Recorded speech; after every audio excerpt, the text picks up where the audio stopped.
Hey my bridal besties, this is my first YouTube.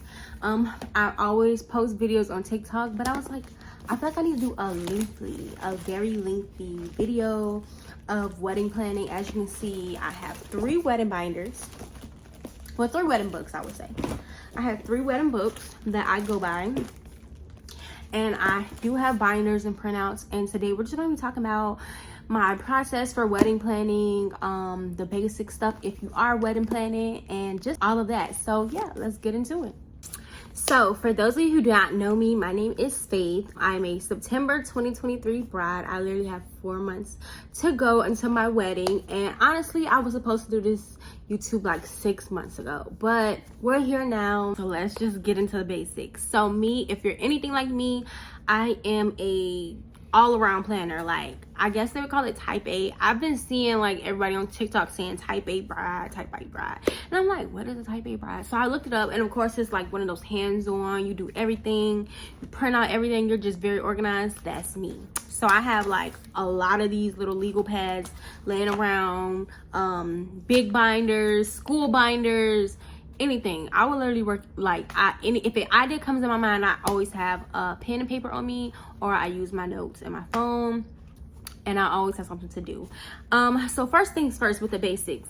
So for me and my fiance, a little backstory, me and my fiance have been together since high school. So we are official. You know, you're in high school, you always have dates and everything. So our date for us like getting together was September 25th, 2013. So literally we're getting married 10 years later. Like, that's my high school sweetheart. I love him to death. But we're literally getting married 10 years later.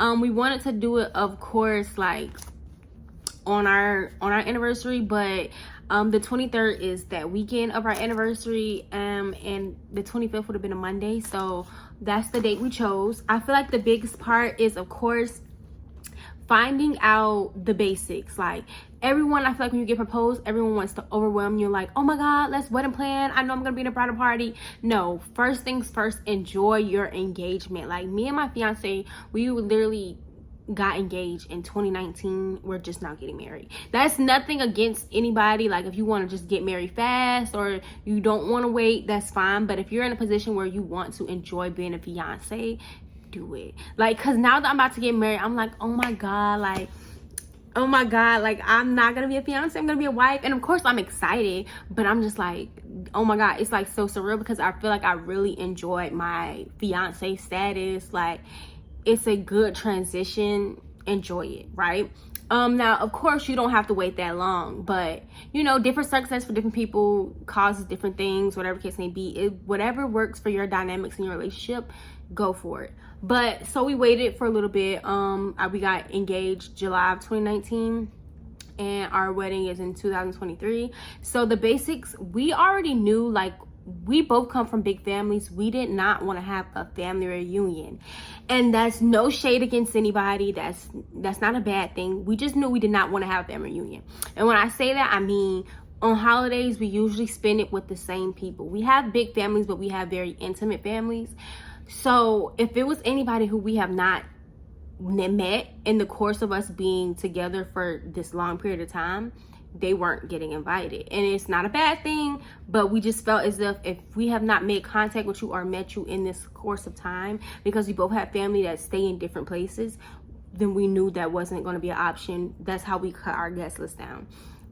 If we don't see you, or we haven't seen you or spoke to you in the past like 2 to 3 birthdays, that was a reason why.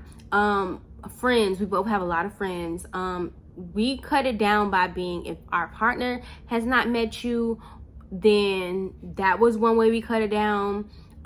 If we don't necessarily invite you into our normal wins, say like, for example, birthday parties, dinners, graduations, if we don't let you know like any intimate details as far as like promotions, and you're not our day-to-day, like we pick up the phone and talk to you about our wins, that's how we cut our guest list down as far as friends, because it can get really tricky with friends, especially childhood friends that you knew for a long time. Everyone feels entitled, and this is just for us. I know people who, you know, they want big weddings where they have a bunch of people and everything, and that's completely fine. that's nothing wrong, but for us, that's how we cut down. So like, if we haven't talked to you in a minute, and this is not regarding just like Facebook, this is like pick up the phone. If I have to ask you for your number to send an invite, then 9 times out of 10 I'm not gonna invite you. Yeah, that's just not how it's gonna work. But one of the best advice that someone told me before I even started wedding planning, they said, if you and your fiance would not invite this person out and spend $20 on them for dinner, then don't. And I feel like anytime that when we think of people or people pop up and we're like, well, we really do like this person, we should just add them on. We ask the question like, will we take them out to dinner? And we're not saying take them out to dinner like to one of your local like buffets on a Sunday. We're not saying none of that. Would you take them out to dinner, and would you fine, wine, and dine them? And that's your answer. So I feel like that's how we cut down a lot of our people. And honestly, people always be like, I want a big extravagant wedding. You can have a big extravagant wedding without having a bunch of people, without having 200 or so people. Our guest list is 100. Our max is 125, but we're aiming for 100. And that's including with RSVPs, the no-shows, everything. Our guest list is 100, preparing for a 125. But how we're breaking it up is 50-50. If we come from big families, 50 is not really a lot. It's not really a lot, including your friends and everything like that. So just be very mindful when you go into thinking of who do you invite. Does this person bring substance to not only me, but do they bring substance to my relationship? If me and my husband were going through something and I needed to call them and have a shoulder to lean on, will they be somebody who answer, and will they be somebody who will give me valuable, just be of value to me in that moment? And that's not saying monetary, like who will be there to be a valuable ear or be valuable support, because a lot of people will be there for you, but that don't mean it's valuable to you. So that's how we cut down our guest list. So you and your fiance, first thing first, sit down and think about who you want in your life there. Who can you not, like if you were to have your wedding, you can just not imagine them being there. Well, the second thing me and my fiance sat down and started planning once we got engaged was the theme.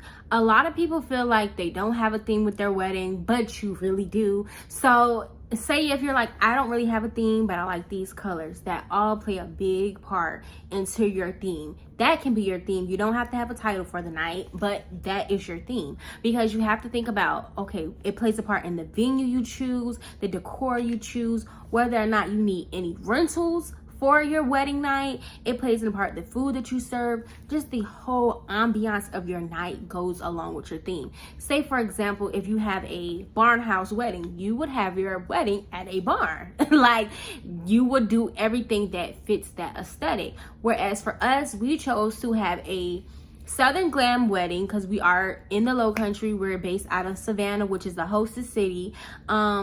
My family is from Savannah, his family is not, but my mom's side of the family is not from Savannah, so we wanted to allow our family members to come down and get a taste. With our theme, we kind of went back and forth like on a lot of different stuff, and he was just not really excited about, but I did get away with a lot of it. So one of the first things that we know we wanted to, really focus on was getting a taste of Savannah. So with our menu and everything, it's a lot of very comfort food, a lot of soul food, like as far as red rice, Savannah red rice, greens, macaroni, like items that you would eat with your family like on a holiday. We wanted to make sure that it was a lot of comfort food and just made it feel very homey. Like one of my ideas that I wanted to do, because I was like, before we knew we were going to be planning like a very Southern glam wedding, modern Southern glam, or it was going to be Low Country luxe. And with that being said, I wanted to do a lot of Low Country boils, seafood, and considering the fact that our venue